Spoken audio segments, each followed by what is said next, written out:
From the Cronkite studios in downtown Phoenix, this is Cronkite News. This is the worst storm that the Florida Panhandle has seen in more than 100 years. Hurricane Michael has made landfall with winds up to 155 miles per hour. But in the west, Tropical Storm Sergio may bring strong winds and floodwaters to parts of Arizona. Plus, we're looking at voter registration numbers and finding out what led to a final push of new voters. And we take a look at how Prop 305 might influence the school voucher program and what this could mean for Arizona students. Cronkite News starts now. Good evening and welcome to Cronkite News on Arizona PBS. I'm Bryce Newberry. And I'm Jennifer Alvarez. Thanks for joining us. All eyes are on Hurricane Michael as the storm continues to pound through parts of the southeast tonight. The storm made landfall as a Category 4 storm with sustained winds of 155 miles per hour. That's just 1 mile per hour shy of a Category 5 storm. Hurricane Michael weakened to a Category 3 storm this afternoon. The storm has the potential to devastate parts of Florida as the most powerful storm for the area in recorded history. Michael is also the most powerful storm to hit the U.S. since 1992. The storm has already snapped trees and torn off roofs. God bless you all. That's my message, because that's what it is.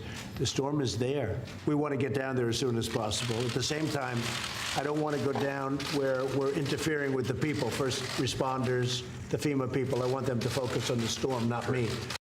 President Trump says he hopes to visit the area by either Sunday or Monday.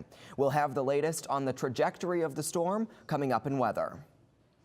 Meanwhile, a powerful storm in the Pacific is threatening parts of Arizona. What was once Hurricane Sergio has now weakened into a tropical storm. Sergio is heading toward the western coast of Mexico and has the potential to bring rainfall to Arizona as it moves inland. An overburdened Department of Homeland Security released hundreds of migrant families from detention centers in southern Arizona this weekend. And senators pressed Homeland Security Secretary Kirstjen Nielsen for details on those releases at a hearing this morning. Cronkite News reporter Charlene Santiago is in our Washington bureau, and she was at the hearing this morning. The hearing touched on everything from cybersecurity to terrorism. But Arizona Senator Jon Kyl had a question that hit much closer to home. What can we tell the community? The community he was referring to is Yuma, one of several where he said officials and citizens were taken by surprise recently when hundreds of immigrant families were released to local nonprofits. DHS Secretary Kirstjen Nielsen said there are simply too many immigrant families to process and not enough space. But Kyl was looking for assurances for local residents. If these reviews are not being done because the numbers are too overwhelming, then the fact is that people in Yuma are going to be threatened to some extent by an enormous number of illegal entrants into the country, and some of whom may not be making asylum claims. Prior to this weekend, DHS would have helped migrants who were waiting for a hearing by reaching out to family members already in the U.S. and finding transportation. With recent surge in families, DHS has turned to local nonprofits to help the immigrant families while they wait for their hearing. Nielsen said the families have to be released to obey a court ruling that limits detention of children to no more than 20 days. The solution, she says, is on Congress. My department will continue to ask Congress to pass legislation to clarify that families can be detained until they are removed. If they have an asylum claim, they can be detained until we can adjudicate that asylum claim. But while Nielsen pressed Congress, protesters who walked out at the start of her testimony said DHS needs to work harder to reunify the children it has in custody who haven't seen their parents since they were separated at the border. I'm here as a mom. I'm here as someone who cares deeply about the millions of children who were separated from their parents. While the families are no longer in custody, they're also not completely free. ICE officials say these families are being paroled and supervised, and they've all been given an immigration court date. In Washington, Charlene Santiago, Cronkite News. Federal officials say reports of child abuse led to the closure of a Phoenix area shelter for unaccompanied migrant children. Southwest Keys Hacienda del Sol shelter shut down Friday, but officials did not reveal the reason for the closure until yesterday. Officials say the staff members at the shelter who physically abused 3 children have now been fired. Early voting for November's midterm election has officially begun. Mail-in ballots for the elections were mailed out today. Early ballots may be turned in to any of the Maricopa County election offices or to any early voting site. Early voters can also cast their ballot in person weekdays starting today until November 2nd at the Maricopa County elections offices. A rush to register before the deadline. Approximately 58,000 Arizonans registered or made changes to the registration in the last 2 days. Cronkite News reporter John Cardinelli looked into why these numbers are higher than in the past. Of those 58,000 voters, 70% of them came from Maricopa County, which is a huge amount of registrations for a non-presidential election year. According to the Secretary of State's office, 40,000 voters registered just yesterday alone. In the 2016 election, 18,000 voters registered on the final day. So, why such a big difference? Eric Spencer, who is the state elections director, says there are 2 reasons. First, voter interest has gone up because of the current political climate. Second, social media, Facebook, Twitter, Instagram, all have had an increased emphasis on voter registration. Most of the calls that I took yesterday from people seeking to make a change were people who were motivated through something they received on Facebook or through Rock the Vote. And so it's a double-edged sword. Those social media platforms spurred people to make a change, but you can't actually affect your registration record through those websites. Eric and his team spent until midnight yesterday assisting people over the phone who were trying to register last minute. He hopes that his team's effort breeds confidence in the electoral system. John Cardinelli, Cronkite News. Voters will determine a possible expansion of the Empowerment Scholarship Accounts program in the November election. But what is this program? Reporter Gabriela Becerra explains the difference between a yes and a no vote on Proposition 305. The Empowerment Scholarships are more commonly known as vouchers. They provide families with funding to choose alternative educational services that best fit their child's needs, according to the Arizona Department of Education.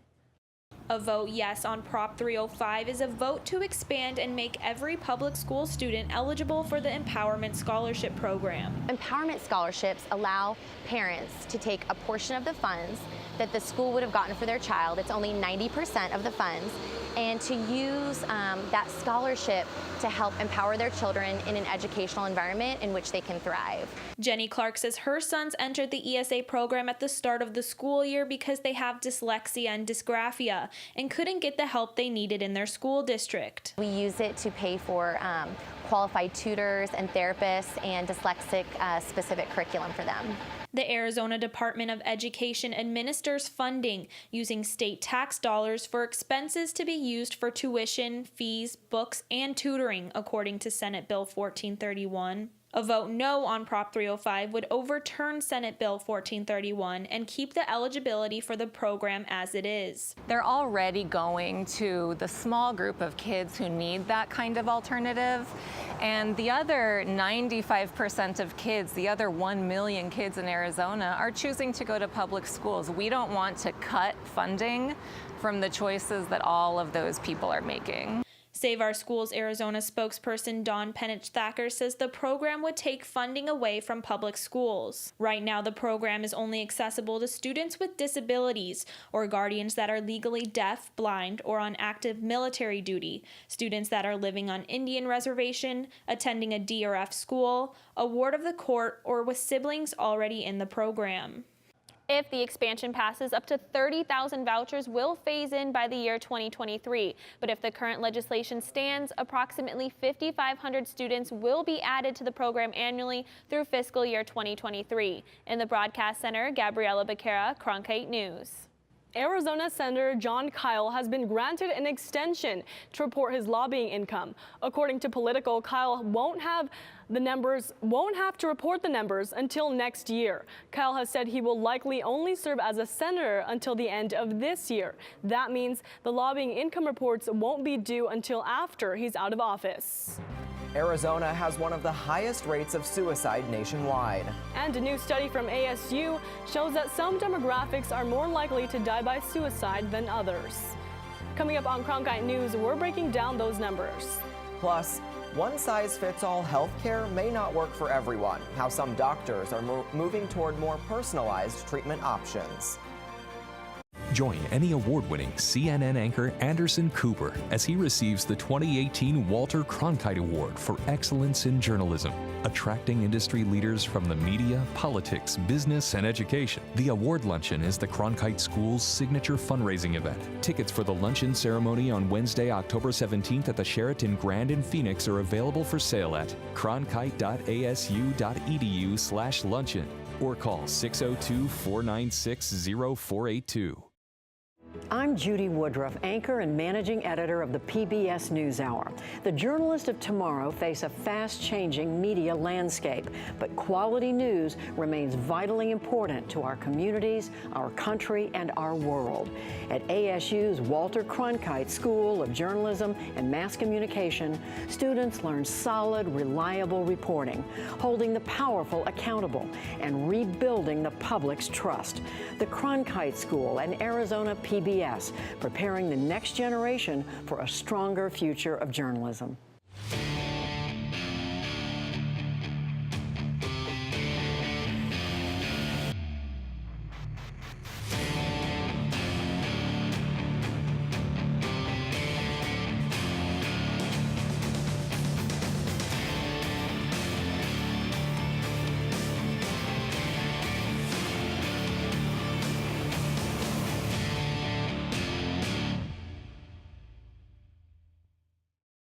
The ASU Center for Violence Prevention and Community Safety and the Arizona Violent Death Reporting System has released new reports on suicides in Arizona.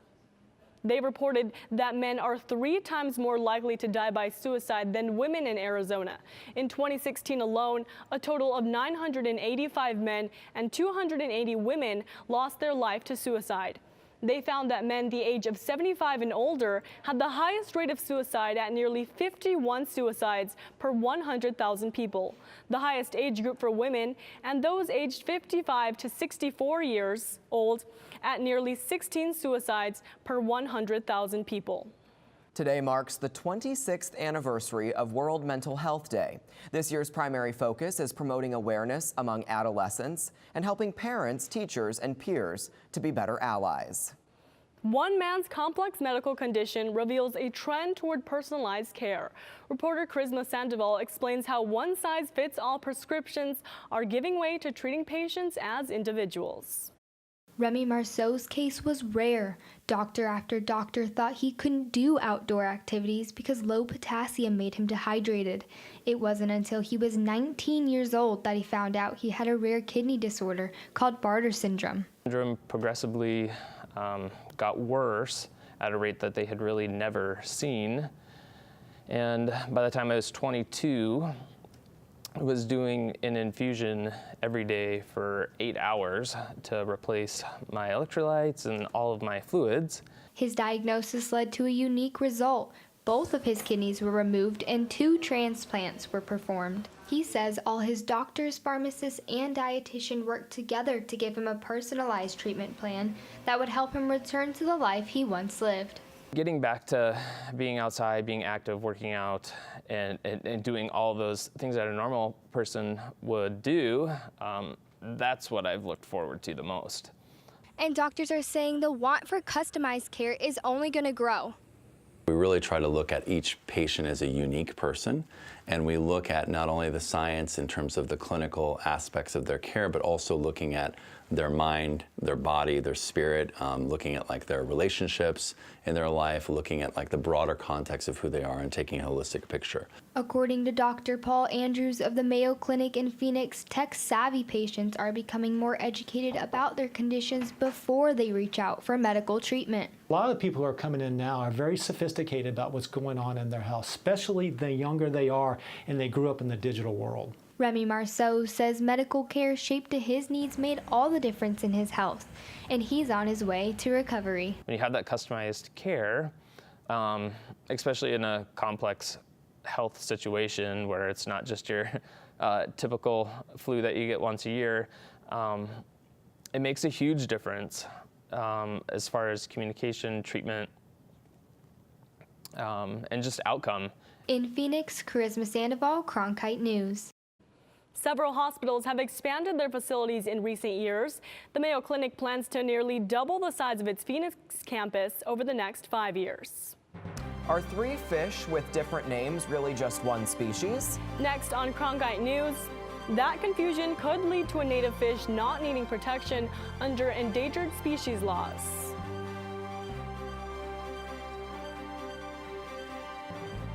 Powers through parts of the East Coast. I'll tell you who will be impacted most and when coming up. As journalists at Cronkite News, we report on stories that matter to you by focusing on the local impact. We dig deeper and work tirelessly to keep you informed. Live in Wickerburg. Live in Los Angeles. In Cleveland. In Washington. In Louisville. From Jerusalem. Live in Philadelphia. From around the world to right here in Phoenix. At Cronkite News, we report the facts and stick to the truth. I'm Ted Simons, host and managing editor of Arizona Horizon. The 2018 election season has arrived. Join us for primary and general election debates.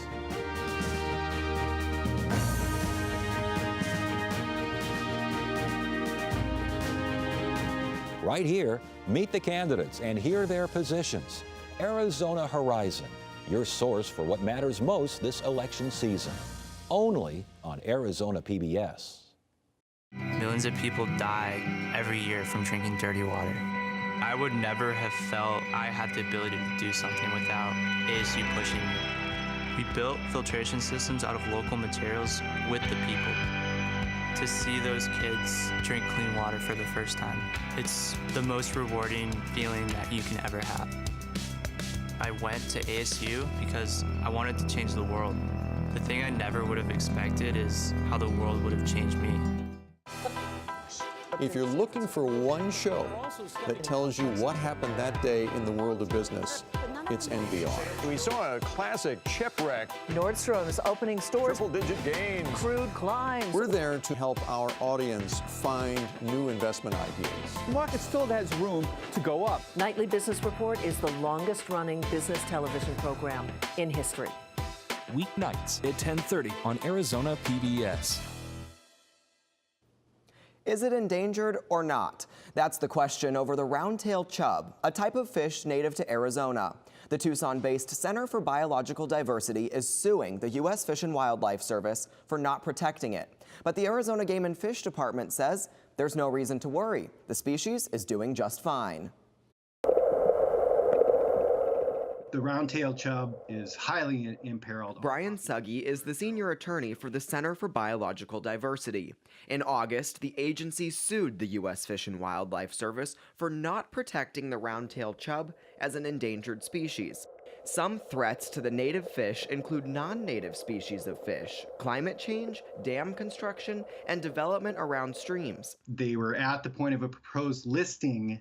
They've now withdrawn that listing because of this taxonomic uncertainty, with the round-tailed chub being redefined to now include what was previously known as the headwater chub and the Gila chub. In 2017, the U.S. Fish and Wildlife Service said new scientific information indicated 3 species were actually 1. Suddenly, the chub population increased enough that the round-tailed chub was no longer threatened. It's really hard to distinguish the species. They look very similar. It became increasingly complicated when we were finding new populations of chub to know which they were. Julie Carter manages the statewide Native Aquatics program for the Arizona Game and Fish Department. We try to protect existing populations, start new populations, and remove threats. A hatchery in northern Arizona works to repopulate the state's streams with round-tailed chub. And we let them spawn naturally every year in this pond.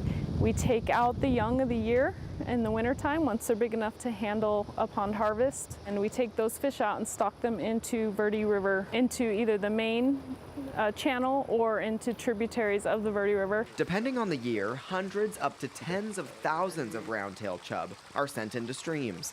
The Game and Fish Department says there's no reason to worry about the population going extinct. Regardless, the Center for Biological Diversity wants action. We just want Fish and Wildlife Service to go back and do another status review and then decide whether or not to issue a proposed rule in a time frame that would be around a year. The U.S. Department of Justice, which represents the Fish and Wildlife Service, has until next Friday to file a response to the lawsuit. A spokesman for the service said they don't comment on ongoing litigation. Hurricane Michael is pounding through the East Coast, while back at home we're sitting at below average temperatures. Haley Brand is tracking the latest. Tracking the latest on Hurricane Michael right now. That storm did make landfall near Panama City earlier this morning, currently sitting in the northern part of the Florida Panhandle. That storm's going to move up through parts of Georgia, the Carolinas, and exiting out back into the Atlantic Ocean by Friday. That means this storm is moving very quickly and bringing with it lots of rainfall. The areas most impacted by the storm can expect about a foot of rain. And we are even tracking our own tropical system here over in the southwest. This is Tropical Storm Sergio. It was weakened from a hurricane down to a tropical storm earlier this week, bringing a lot of that rainfall to the western part of Mexico and even the southern part of Arizona. And we can begin to feel the impacts of that storm as early as tomorrow. Most of that moisture going to come in on Friday to the southern part of the state with isolated chances here in Phoenix for tomorrow all the way through Monday. Our storm chances are going to persist throughout the weekend, but take a look at these highs. We're going to stay in those low 80s to upper 70s for the most of this week, and it's going to be a beautiful week. In the Cronkite Weather Center, I'm Haley Brand. An Arizonan flute player is getting national recognition. Next on Cronkite News, one musician is finding ways to produce new sounds with an ancient instrument. Sports Center anchor and graduate of ASU's Walter Cronkite School of Journalism and Mass Communication. With its bachelor's and master's degrees in sports journalism, the Cronkite School is preparing the next generation of sports journalists to tell stories that matter, stories that excite, inspire, and inform. Cronkite immerses students in covering sports at all levels in one of the country's top sports markets. It's this hands-on experience under the guidance of award-winning sports media veterans that shape the top journalists of tomorrow. I'm Jose Cardenas, host of Horizonte.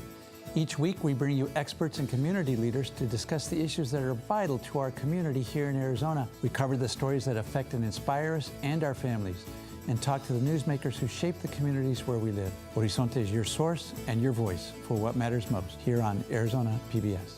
Here at Cronkite News, we have producers who craft shows that make an impact on our community. Our broadcasts allow students to be involved in all levels of production, from producing to directing. We are guided by highly respected professionals who mentor the journalists of tomorrow. From technical directing to teleprompting and beyond, our production crew works tirelessly to produce meaningful and award-winning shows. We are Cronkite News on Arizona PBS. By the year 2050, there will be more plastic in the ocean than fish. Before Professor Halden, I had an insane amount of passion, but I almost felt helpless because I didn't know how to use it. Professor Halden gave me a chance to make a difference. Being at a place like ASU allows you to take these big leaps. Ultimately, the biggest problems in the world cannot be solved alone. A Phoenix artist has a contemporary sound, but is using an ancient instrument. Sammy Giebers has more on a local indigenous artist and his take on the Native American flute.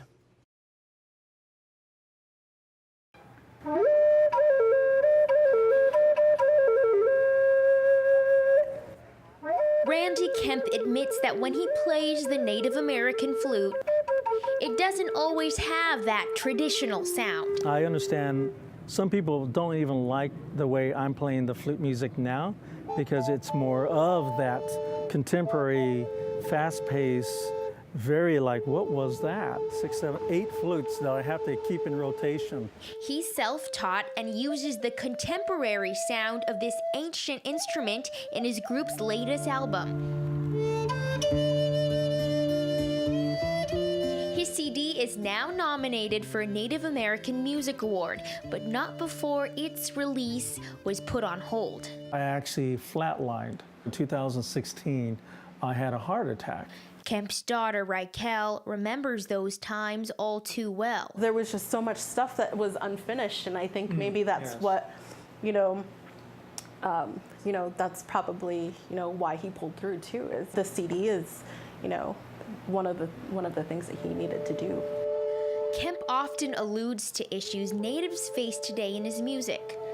And another problem, he says that he sees less and less people picking up the Native American flute. It's thinning out. So I don't know what's happening, if it's because of the time involved that it takes to learn or having access to some of these flutes. But he hopes that this ancient instrument that has been a part of history for thousands of years will continue to play a role today. In Phoenix, Sammy Giebers, Cronkite News. Kemp's group Artificial Red is nominated for Best New or Debut Duo or Group of the Year for the Native American Music Awards for their work on their new CD, Res Radio. Cronkite News is proud to be the news division of Arizona PBS. Here's what's coming up on Arizona Horizon and the PBS NewsHour. On the next Arizona Horizon, we will hear from the 2 candidates for State Attorney General. Incumbent Republican Mark Brnovich will face off with Democratic challenger January Contreras. That's the next Arizona Horizon. I'm Judy Woodruff. On the next NewsHour, Miles O'Brien continues his look at the challenges of regulating pesticides and what it means to farming. That's Wednesday on the PBS NewsHour. That's it for Cronkite News tonight. Thanks so much for joining us. For top Arizona stories anytime, go to cronkitenews.azpbs.org.